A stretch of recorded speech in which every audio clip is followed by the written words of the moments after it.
I think that culturally responsive pedagogy is really just about being in touch with your students, where they're at, what their home lives are like, what their backgrounds are like. Creating this comfortable environment where they feel like it is okay to be themselves, and that starts with the teacher also being themselves. Providing students with an environment that they feel completely comfortable in, no matter what background that they come from. Consciously making the decision to get to know your students a little bit better, understanding that sometimes it takes a little bit more compassion, to do basic things. In a way, it allows them to connect their learning with what they already know, and it just becomes a really effective tool for making learning personal.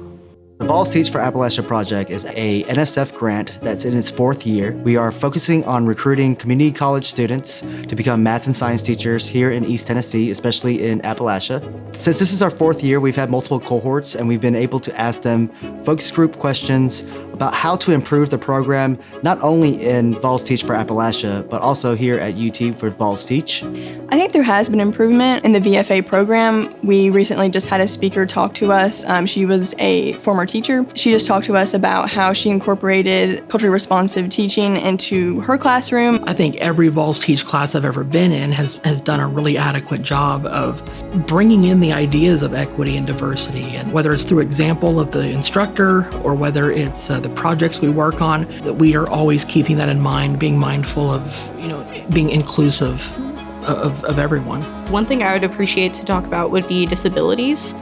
We don't talk about them enough, and we talk about them with the students more often, and I would like to talk about them with the teachers having disabilities, because that's something that most people don't think about. People think the teachers just go in and do their own thing, but sometimes we also have our own things that we are dealing with.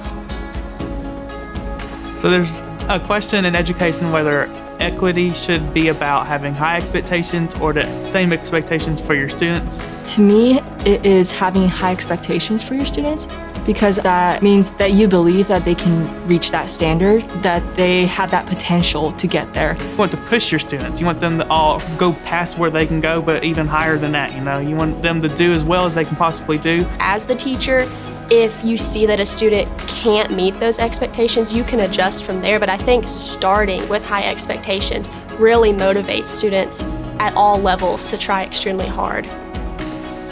As we move forward in the VolsTeach for Appalachia project in year 5, we really want to focus on practical ways of incorporating culturally responsive education into our lesson plans, what classroom teachers are capable of doing, and how we can actually extend that to make sure that we are really addressing the issues of equity, diversity, and culturally responsive education.